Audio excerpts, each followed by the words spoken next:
Ninguém jamais duvidou, a julgar pela trajetória do presidente eleito e daqueles que o apoiam diretamente, do imenso potencial de produção de bobagens desse futuro novo governo.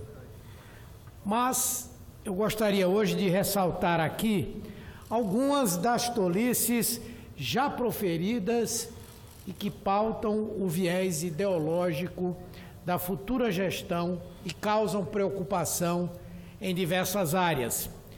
Hoje mesmo, em entrevista ao jornal Estado de São Paulo, o procurador dos direitos do cidadão do Ministério Público Federal, Domingos Sávio da Silveira, considerou o governo Bolsonaro, futuro governo, medieval em propostas. E se disse receoso com o futuro dos direitos humanos num Brasil em que o plano de governo do presidente eleito diz que direitos humanos só valem para humanos direitos, ou quem eles consideram humanos direitos. É um retrocesso anunciado em costumes, em direitos políticos e direitos civis, em conquistas históricas, que precisa ser vigorosamente combatido para evitar que o país descambe para um pavoroso obscurantismo de ideias e comportamentos. Na área das relações exteriores, temos de início um alinhamento subalterno aos Estados Unidos. Paralelamente, assistimos à absurda decisão de desconstruir blocos extremamente proveitosos à nossa pauta, como o Mercosul, os BRICS e o dos países árabes, com atos de hostilidade à própria ONU, como o confirmado pelo filho do presidente, uma espécie de chanceler informal, de transferir nossa embaixada de Tel Aviv para Jerusalém. O futuro chanceler, de fato, promete atacar o que chama de pautas abortivas e anticristãs, a imigração e o que ele classifica como alarmismo climático, crítica ao aquecimento global, que nos levou, aliás, ao mico internacional de recusar sediar a Conferência do Clima da ONU, que ocorreria aqui no ano que vem. O novo ministro das Relações Exteriores é uma indicação direta do guru de Bolsonaro, o escritor e que se autodenomina filósofo autodidata, para o qual não existem intelectuais de esquerda à sua altura. Vê-se também que a modéstia não é característica importante desse cidadão. Olavo é um defensor intransigente do armamentismo. É um sujeito que mora nos Estados Unidos e tem por hobby matar ursos para depois comer suas carnes. Está animadíssimo com a possibilidade de ser embaixador do Brasil junto ao governo de Donald Trump, de quem Bolsonaro é um imenso fã. Entre outras aberrações, Olavo é contra a vacinação infantil, sob a alegação de que vacinas matam ou endoidam. E esse é o ideólogo do governo de um país onde os indicadores de vacinação mostraram a queda em 2017, sendo a pior taxa dos últimos anos, ameaçando fazer avançar o crescimento da mortalidade de crianças e de trazer de volta doenças erradicadas e sob controle. Contrariando décadas de estudos e consensos científicos, o mentor do presidente é um intransigente defensor do tabagismo. Para ele, é balela a evidência de que o cigarro causa câncer de pulmão ou doenças cardíacas. Segundo ele, Todas as estatísticas são falsas e o antitabagismo não passa de um, abre aspas, refúgio de canalhas, fecha aspas.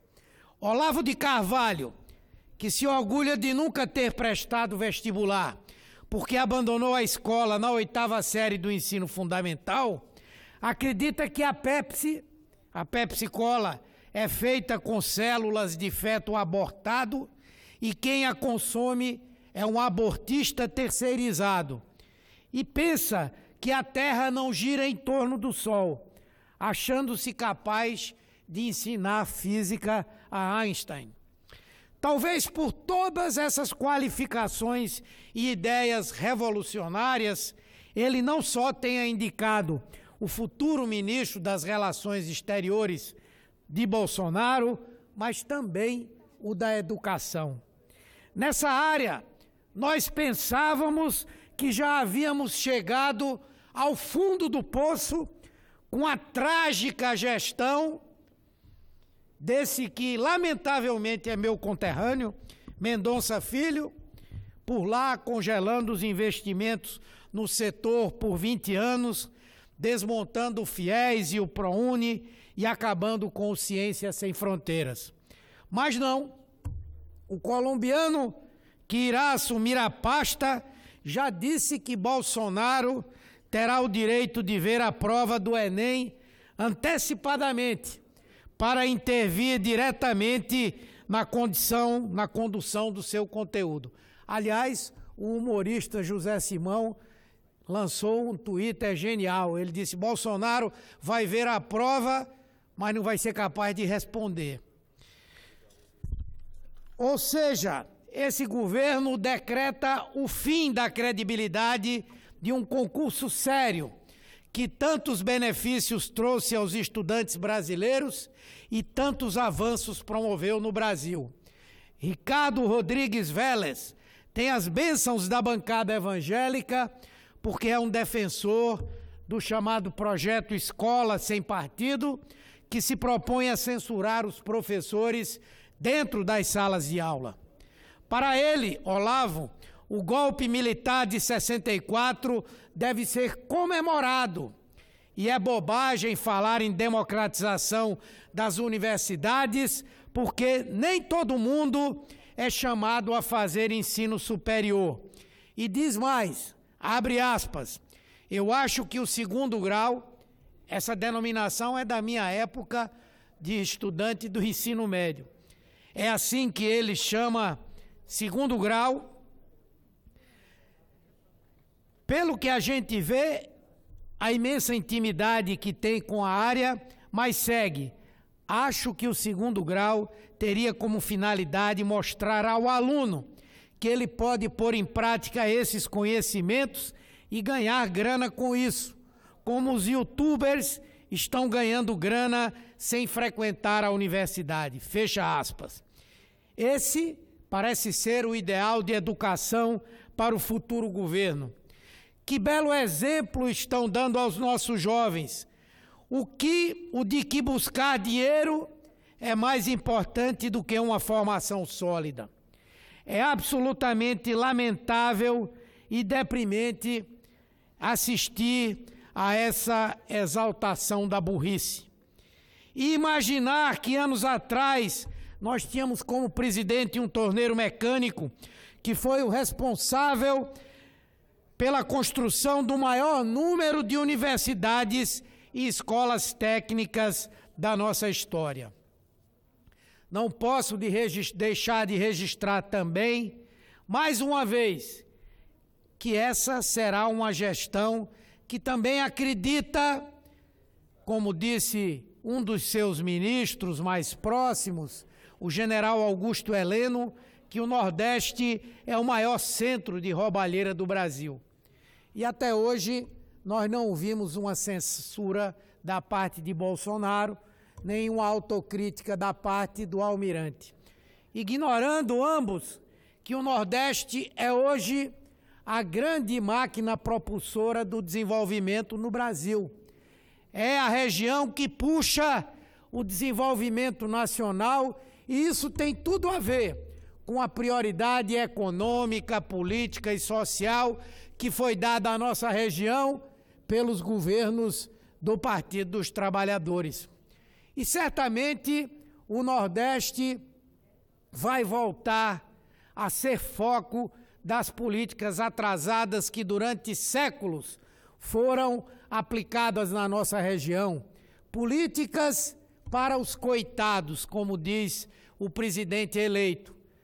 Políticas como antes se fazia de um assistencialismo que não promovia cidadania e que deixava ao abandono milhões e milhões de nordestinos que querem tão somente o direito de viver, trabalhar e dignamente ter o seu processo de vida.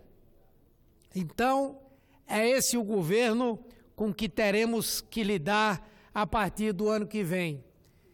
Eu espero estar totalmente enganado.